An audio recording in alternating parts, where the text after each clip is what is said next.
I'm so, so glad to be together. I feel like a world has happened since we saw each other last. But I feel like I say that every week, which is crazy.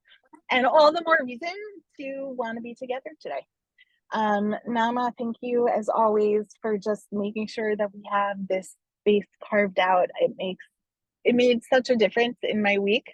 Like really having just that I can't tell you how many people I told over the whole idea that chaos is part of the story. I think I said that to 100 different people, whoever I met. Like, I don't know if they needed to hear it or I just needed to hear myself say it over and over again.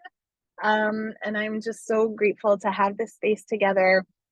I'm so glad to see all of you here.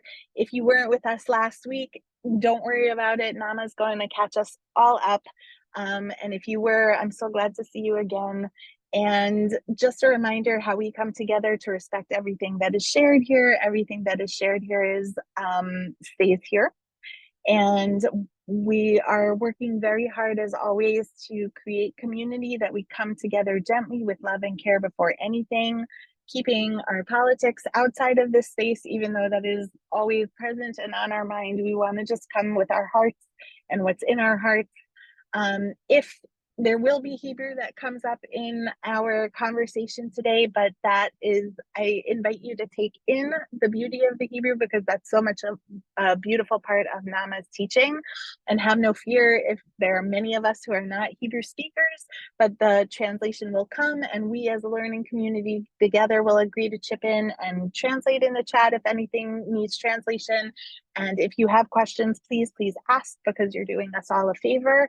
I'm going to ask everybody while I'm rambling for a second to just go grab a warm drink and something to write with and write on. And if you want to just take a second and make sure your name is listed as you want us to call you. So if you feel like being Betty Boop today, go for it. But really, I'm just so grateful, Naama. Thank you for bringing us together and starting our week with some 2 feet on the ground. And it's really, really great to start the week together this way. Thank you, Ariel and Jordan. And hello, everyone. Good morning from Berkeley, West Coast of the United States. Yeah, I wanted, I guess I'll just start with a short reminder of what we're doing here every Monday at 9 a.m. Pacific time and noon East time.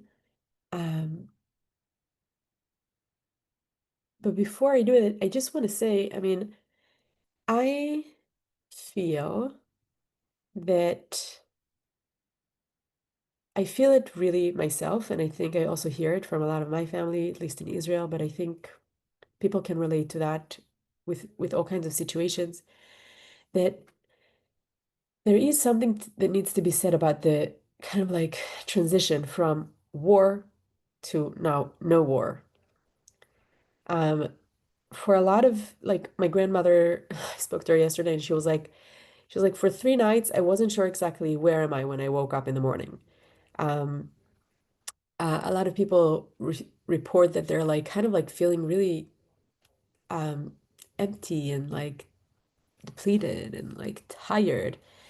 That there's like this kind of like adrenaline that is pumped into your body when there's something like there's a crisis, there's something like really hard, and then the moment this thing passes, suddenly you have to deal with the aftermath and with everything that happened. I think also, it's something you feel after surgery or after birth or after all kinds of things. You might really hold well for the thing itself because there's the adrenaline that kind of like is running in your body. But then this event that is like this episode is over and there's like the transition back into life.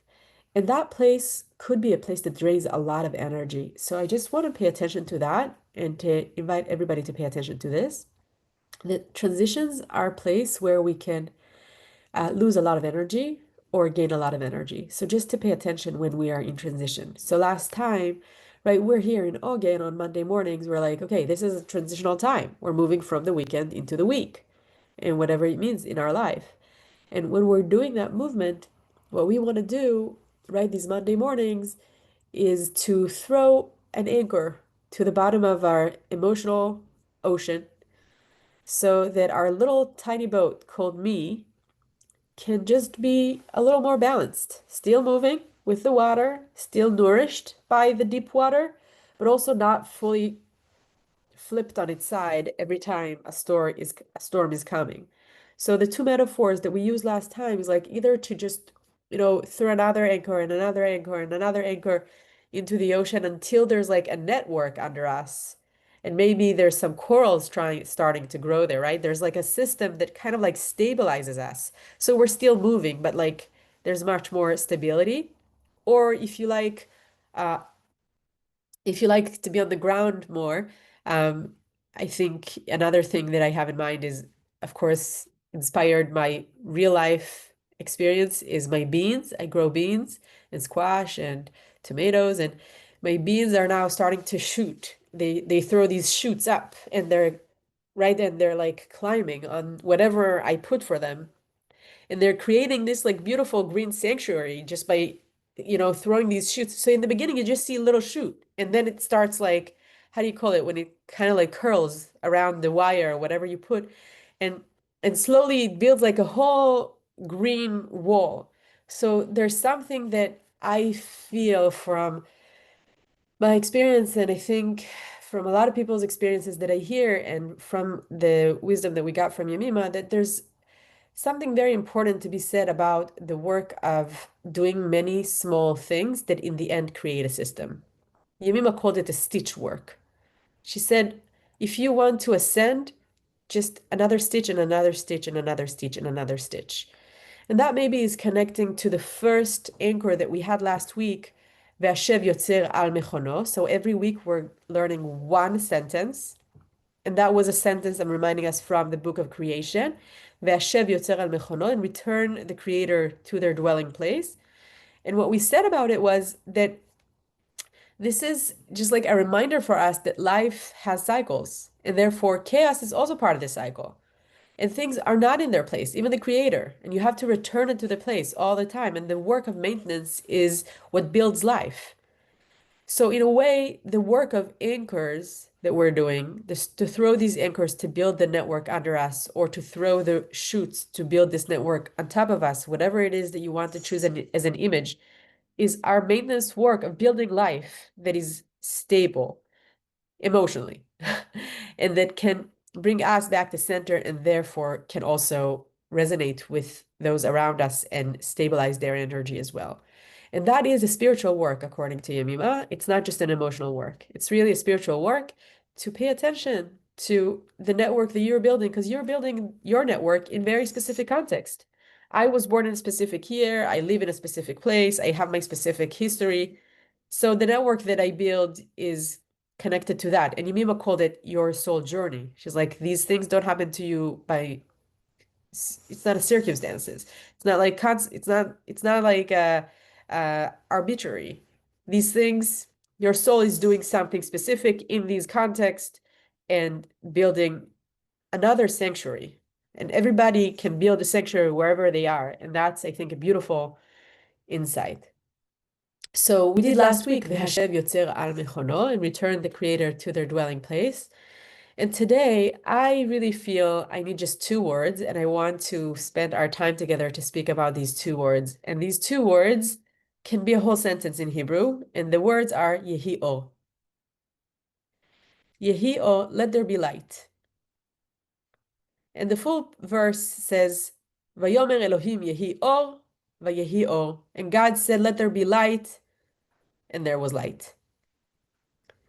So I just want us to play with this a little bit as our anchor for this week. So that will be the sentence that we'll walk with for this week. And I want to try to explore together, what can that mean for us as an anchor this week? Like, what does it mean that our creation story starts with this description? And God said, let there be light, and there was light. Why light of all the things? And if we go back for just a moment, the beginning is tohu vavohu v'choshech al pnei tehom. It starts with chaos. It starts with chaos. The water is like trembling and storming, and there's everything is mixed up, and everything is like a mess and chaotic, and maybe you can also think about it as nourishing and like wild. And then God comes and God says, let there be light. That's the first time, that's God's first words. It's like, what's your first word as a kid, right? Abba, Ima, mom, dad, I don't know, something else. What's God's first words ever that we hear in the Torah? Yehi oh, there shall be light. So I'm wondering, as we're starting to think about it, because Yemima teaches every person creates her world with words all the time. The words are vessels for energy. And she says, the words we say really matter, and mostly the energy in our words really matters. How we say it to people. Do we say it with warmth or not with warmth? Do we say it with what she calls like matzorim, with barriers? Do I say to someone something but with an emotional barrier, or do I say it with an open heart? For her, all the work is just to open all the time. But the words carry so much. And I'm wondering sometimes, did God say Yehi O with like this commanding voice? Or was it like a really soft voice? Yehi O. Yehi O? Can there be light? What did it sound like? Yehi O, right? From this chaotic waters, suddenly there's two words. There should be light. So I really wonder, like, just for ourselves, like in chaotic times when something else needs to be created because whatever, maybe all the dinner was thrown to the floor and something else needs to be created, or maybe uh, I'm so flooded by something and I just can't even think normally and I feel so low. Can I just name it tohu vavohu, like chaos? And then I know that the first thing I need to be able to do is to say two words. That's it. That's what God teaches us in that first chapter of Genesis. That when there's so much chaos and you want to create a world, and our sages tell us that God was trying to create many worlds, and many of them collapsed. And we're getting the information about the one that actually persisted and was maintained, and how vulnerable it is to create something and to worry about it. For everyone who grows plants, they're so vulnerable. I mean, they're so also strong, but they're also so vulnerable if you raise, animals, if you raise kids, even if you raise yourself, like there's something just so um exciting and vulnerable and gentle about creating something new. And in the time of chaos, when something else needs to come, we learn from our Torah, you need to say two words. And I wonder what these two words are for us, and how do we get to say these two words? So we're gonna do a tiny bit more exploration in a moment, but for now, um, let's do what we always do, which is just a little bit of journaling. How am I doing today? What's moving in me?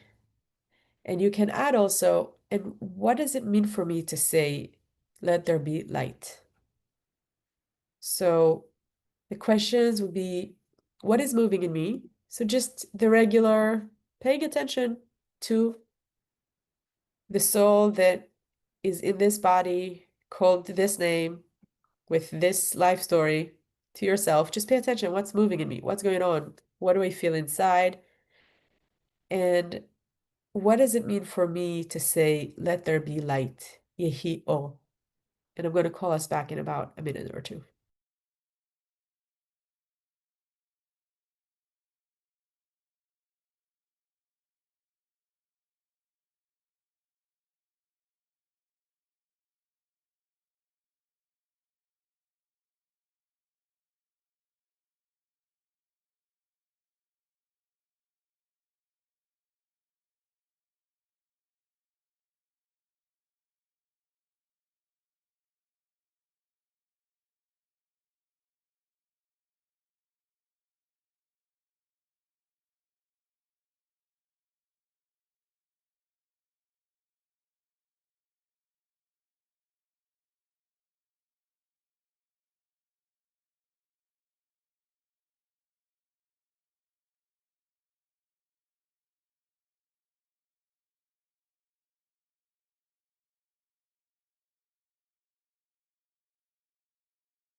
Okay, so let's take a few more seconds and start to wrap up.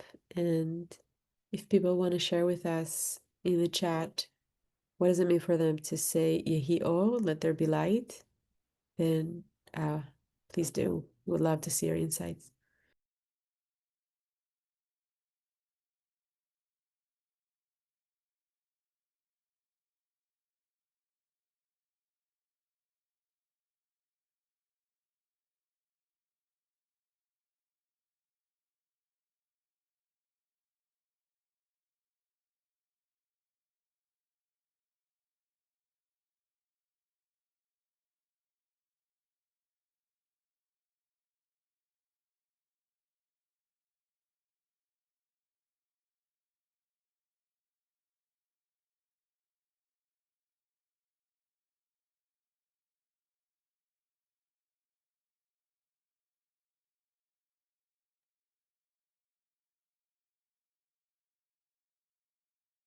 Hey, thank you so much for these beautiful words.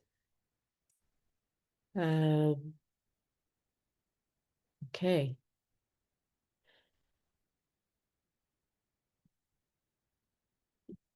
So few, first of all, there are already amazing ideas in the chat about how to use this anchor of this week, this shoot of this week. And I want to suggest a few more just about the Yehi'o. So here are three thoughts that I kind of had when preparing.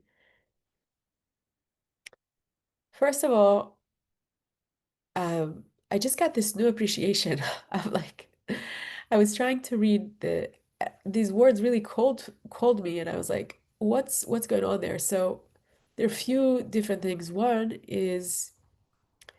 Um, um, one is okay.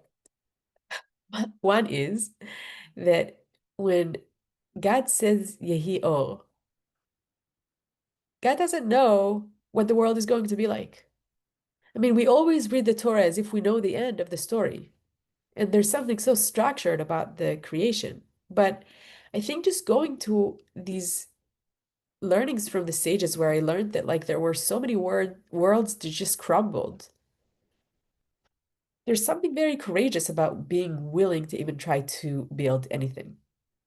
So I think some people mentioned already hope. Some people wrote like this, the lights of sun are starting to come, and I'm just stating under the earth still, but like I'm feeling the warmth, right? There's just like the kind of like courage to be. So sometimes in chaos, Yemima calls it omis, burden. It seems like everything is just the chaos. And the first thing is to say, I, even when I feel this, I am willing to be who I am, where I am in this moment. Just like to always give the reassurance, I have a soul, I have a light in me. I'm coming here into this moment. I am willing to be, not to let go of that very essential feeling.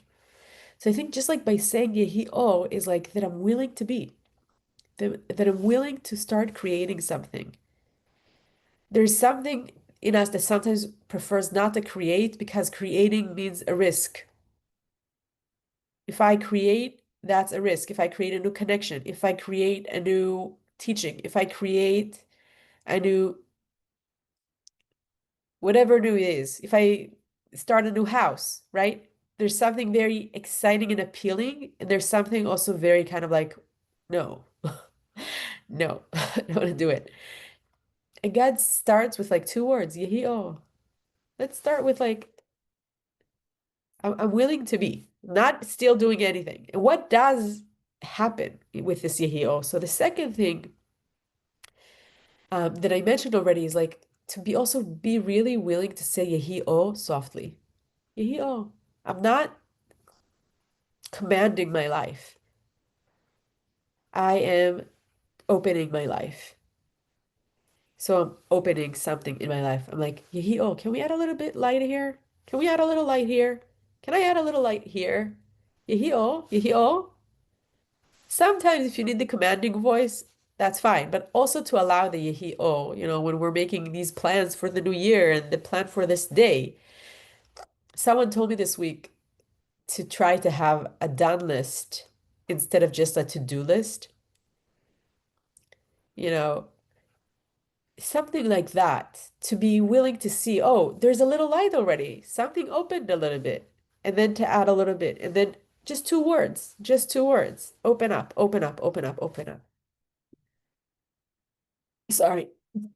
And I think in that opening, there's also hope because there's like the real vulnerability and willing to pray for something to grow. Um, after the Yom Kippur War, Naomi Shemer wrote in a very, very famous song, Lu Yehi. Um, and you can hear the Yehi is similar between the Yehi O, right? Lu Yehi, and the name of this song in English is Let It Be. And she actually took the melody of Let It Be from the Beatles and wrote new words for it. Then the war was so bad that her husband told her, "You can't. This melody doesn't work for this song. It's too, it's a major key. No." So she wrote a new melody, minor key, beautiful melody, and it's a very famous song. Um, but if you try to sing the Beatles melody with that melody of Lu Yehi, it actually works together. So it's pretty cool. And you can sing the words of Lu Yehi to the Let It Be. But I'm just kind of like, you know, I always admired that song, but I'm also feeling like, whoa, the kind of like courage and hope to say, I'm willing to pray for it. I don't know if it's going to happen when I start something new, like from the chaos, but I'm willing to pray for it. Let it be. Let it be. Sometimes I think we might feel like so wary of praying already. You know, maybe something persisted for a really long time in our national life, in our personal life. So still, yehi o, let there be light. Let there be whatever it is that we want to bring. And the last thing that I'm going back to Yemima and connecting it to these words is Yemima said the beginning of all the work, sorry, the most important thing in the work is just to be able to separate. And light allows us to see, to differentiate. And that's the first thing God does, differentiating between light and darkness. It's not a judgmental thing. It's not that light is better than darkness. Light and darkness are different. But when there's light and darkness, I can see that there's light and darkness. And I can choose and add and open to the direction of light. And Yemima said too, when there's something very stormy and we feel so overwhelmed, it feels to us like this is our whole inner world. And she said, okay, I mean, never fight with storms. She's like, just stand where you are. But after the storm, when you can, just say, like, this was a storm. This was a storm. It's not my whole inner experience. I'm just differentiating it. Or she called it tichum, which probably is more about demarcating it. I'm demarcating it. And I'm like, this is what it was. And it might not be necessary for me emotionally anymore. Maybe it's from a different time. This was another of her teachings, right? This might be coming from like a place where I felt very vulnerable, which is not my reality anymore. But I think willing to shed the light on something and to show its boundaries allows us to demarcate it. So allows us to kind of like have a breath and say, okay, that was part of my day. That was part of how I feel. That was just one part, and there's many other parts. So we have one more minute, and I would love to see in the chat. Um, you know, I just have to say one more thing. I know that we're short on time, but like there's this beautiful midrash about this first light, that this first light, you were able to see with it from the beginning of the world to the end of the world. So it wasn't like light, what we think about, but it was more like I read it as like a sense of such openness that I can see everything in the world. It's not just like a light source. So I guess I would love for us to collect now. There were different routes and options that came in the chat, that came in what I was sharing. And what's one anchor that you're taking with you for your week? What's something that you want to concentrate on this week? So let's share it so that we're kind of like committing in this group. What's your yehi or? I kind of just remind myself throughout the week, just like these words. This is why we're trying to give really short sentences. So last week was Vashem Yotzer al Mechono, and return the Creator on their dwelling place. And this week, let there be light. So just share with us in the chat, what is the let there be light that you want to carry with you this week?